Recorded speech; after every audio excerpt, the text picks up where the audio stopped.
my bonus kid!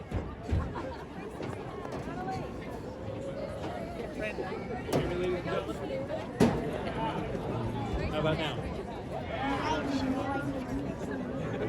Now? Oh, there we go. All right, let's do one more round of applause for Green Canyon.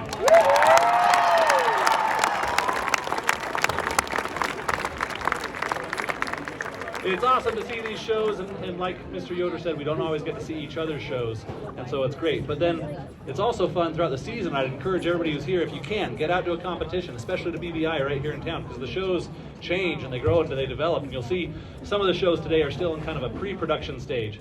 So, and this is a little bit self-indulgent here, so you see that half arch over there, you have to pretend that that's a cave and you can't see the monster in there. So use your imagination on that. By the end of this week, we'll have a wall for that, but we're still working on some of these things. So my name is Brian Carpenter. I'm the director of the Skyview Band, and we're excited to be here. We want to extend our gratitude to Mr. Yoder and Mountain Crest for hosting us. Our show this year is based in a Norse mythology. Ever since I was a student in college, I was kind of enthralled by the idea of Wagner's epic opera, The Ring Cycle. It's a 17-hour opera based in Nordic mythology. And so I took some of the music from that, and that's what we kind of used to put this show together. It features at the beginning a piece from the opera called Hera Hero, where the Thor character summons in a storm, where we're representing that with a trumpet solo at the beginning of our show. And then that transfers into The Pines of Rome by Respighi, the Appian Way, which is a very famous piece as well. Our second movement features Night on Bald Mountain, which is a fun one most of you will recognize. The third movement is taken from Elgar's Nimrod from the Enigma Variations. And then our finale has the horn call from Wagner's opera, played by Siegfried, that's going to be performed on a French horn solo. And that goes into a recap of Night on Bald Mountain, and then the most famous piece from the Ring Cycle, the Ride of the Valkyries, which then will conclude with a piece entitled The Gods Enter Valhalla. So our show is called Leviathan. We decided to call it Leviathan because we thought most people would have a hard time pronouncing Jormungandr, the Norse sea serpent. So it features the development of we have a character that plays Odin who's not able to be here today due to driver's ed, so you have to imagine that he's here too. You're going to get a lot of imagination work today. It'll be fun. But anyhow, Odin awakens the group and kind of creates the world, and then Loki releases this monster that wreaks havoc, and then a new hero needs to arise to eventually save the day. So we hope you enjoy Leviathan. Woohoo! Do a quick little announcement here. The movements include Awakening, Desolation, Odin's Farewell, and Retribution. Under the direction of drum majors Scott Flickinger and Mason Chatterton, the Skyview High School Marching Band!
Thank you.